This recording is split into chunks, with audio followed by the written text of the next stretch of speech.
Hmm. This is, I don't know. How do you feel? Like at any point in time, they could just resurrect somebody, put them in a song. Who gets the Well, royalties? yeah, Is Biggie's this is mama gonna get really some money? I'm like, I don't like this. no, this is very, very key. It's very interesting because I'm dealing with something very similar. As Black people, we have a difficult time protecting many of our rights, and particularly our intellectual property rights. They're always being trampled. And so hopefully his mother, his estate will have an opportunity, will make sure that they get their rights. But this was something I was looking at just recently. So recently, the Major League Baseball came out with a new baseball video game. And they were so excited to announce that as part of the video game, they have 10 Negro League All-Stars or greats as a part of the game. And they're going to give $1 for each game that's sold to the Negro Leagues Museum in Kansas City. I love the Negro Leagues Museum in Kansas City. I've been there 2 times. But the question I have is, what gives them the right to exploit Josh Gibson, Papa Bell, Satchel Paige. Paige? Their families should have the opportunity to receive that funding. And that, in addition to the Negro Leagues Museum, again, I'm not having anything against the Negro Leagues Museum, because the Negro Leagues was the largest Black-owned business in the history of this country.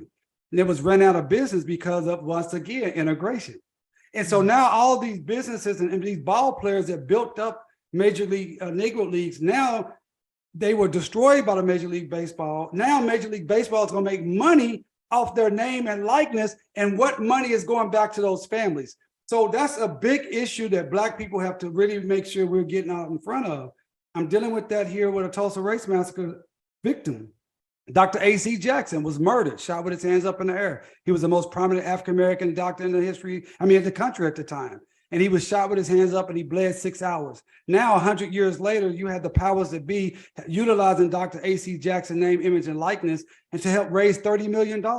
And we've been in litigation on that very issue that we're talking about, intellectual property rights. And this entity, which is called Greenwood Rising, has fought the heirs of Dr. Jackson. They wouldn't even allow them to open up the estate. We're in litigation right now that they're saying they don't have a right to even open up their estate while they're actually utilizing his name, image, and likeness in their museum to this very day.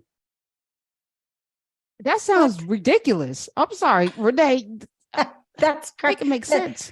So they're saying the Greenwood organization is saying that the family doesn't have a right to open up the. That's it. That's right. Greenwood Rising. How? Their argument is they're saying that the family, the blood relatives of Dr. Jackson, we are in litigation because they said they didn't have a right to open up the estate of Dr. Jackson. And the estate of Dr. Jackson was suing them, saying, look, you cannot use his picture without our permission. The families decided, you know what? We don't want to be in this litigation. We'll drop that lawsuit. We just want to open his estate so we can protect his name, image, and likeness. There are other opportunities like books and movies about his life. And despite the family in good faith saying we're going to drop the lawsuit, they still objected, and the court went with them, and we're in a motion to reconsider as I speak right now. That is happening right now. So this issue is real. They think they can just utilize us in any way, just like the SCN did. I didn't follow that trial very closely, so I don't know the specific evidence, but I know that they feel like they can utilize our name, image, and likeness at whim, make millions of dollars, and want us to be happy about it. Right. I mean, and let's just tell people who A.C. Jackson, A.C. Jackson moved to Greenwood, Tulsa, Oklahoma, because of racism. He wanted to be somewhere where he could practice freely, and he was a surgeon. Yep. So you imagine a man born in 1879 to be able to be educated. Come on now, and go to Meharry, right? He went to Meharry in Nashville and trained as a surgeon in Memphis, and then Memphis, of course, Beale Street, of course, Robert Church Senior, and then ended up in Greenwood, which is kind of the pathway from Memphis to Greenwood, because it was. Yeah, well, actually, you know what, Karen? He went from Memphis. His family was run out of Memphis because his father, T.D. Jackson, was a Civil War veteran who became a prominent Black businessman in Memphis, and he wouldn't bow down to the white power structure, and they came after him. So he had to flee over into Guthrie, Oklahoma, which at the time was not even a state yet. And then they came from Guthrie. Dr. Jackson came up here to Tulsa, built, like you say, the greatest surgical practice for a Black surgeon in the nation. And he's shot with his hands up, and he's allowed to bleed out for 6 hours inside of the concentration camp. Oh my goodness. AC Jackson, Dr. Jackson was known, the Mayo Clinic, the Mayo brothers, founders of the Mayo Clinic, considered him the most able Negro surgeon in America, which means he was the most able surgeon in America. He opened the Booker T. Washington Hospital for Negroes. He met with the Tulsa mayor to do that. The hospital was never built because they, of course, in June 1st, 1921, over that Memorial Day weekend, they decimated the town, so it never got built. He was a member of the International Order of 12 Knights and Daughters of Tabor, and he was also on the board of directors of the Colored Orphan Home for Tulsa. But he wanted to do something. He also invented surgical tools that are still being used today. And that's another reason why we sought to open his estate, because there are surgical tools and intellectual property, as we're talking about, that someone is making money off of today. And the powers that be that killed, the same powers that be, the perpetrators of the massacre, the white power structure that killed Dr. Jackson, the perpetrators of the massacre are now fighting the Jackson family to open up the estate. It is absurd. It is disgusting. And it's something that we're fighting against each and every day. I appreciate you highlighting it, Karen. And for those who want to fight with us, go to justiceforgreenwood.org, justiceforgreenwood.org. We have 3 living survivors. And Karen, if I may, Mother Viola Fletcher will be 109 years old on Wednesday, May the 10th. I'm going to say it again. Mother Viola Fletcher will be 109 on Wednesday, May the 10th. And for her birthday, guess where we have to be? We have to be in the Tulsa County Courthouse with the city of Tulsa, the chamber, and the other perpetrators of the massacre are trying to get her case dismissed. So on her 109th birthday, almost 102 years after she suffered the massacre, she's going to have to be in court for us to fight for her right to move forward, to try to get justice and some semblance of reparations for her community that was decimated. But this woman is so powerful. She's so regal. She's so special that just yesterday, I was with her and her little brother, Uncle Red, who's 102.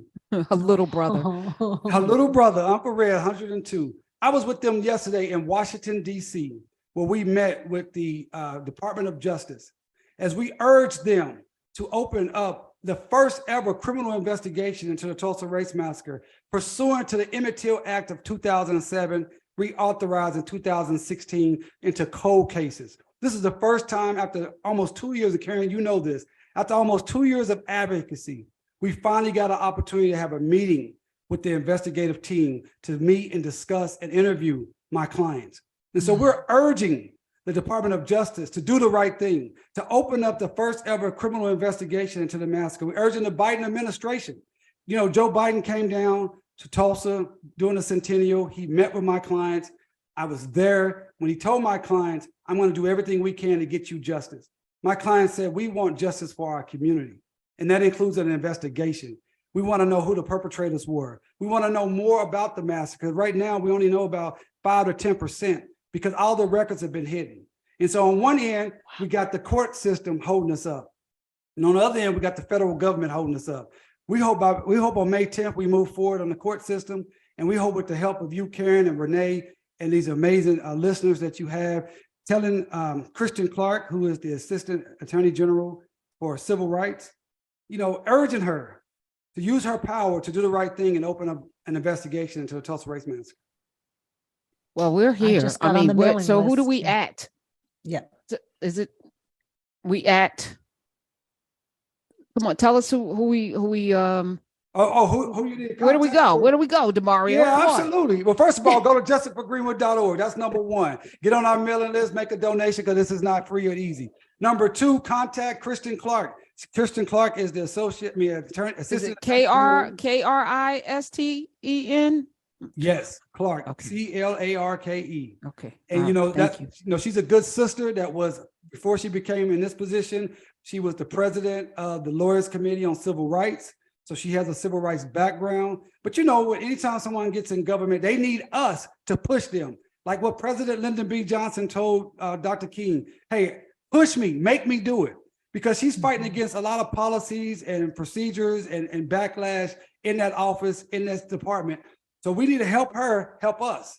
And what we told them yesterday, if you cannot look into the Tulsa Race Massacre, the largest crime ever committed post-enslavement in American history, a crime that everyone knows happened, a crime where there's video, a crime where there's pictures, a crime where there are hundreds of insurance claims, a crime where there are 3 living survivors that tell you what happened to them. If you can't open that investigation, what can you investigate? If you cannot protect the Black lives that were lost, over 10,000 people, lives were decimated. If you cannot investigate that, what can you investigate?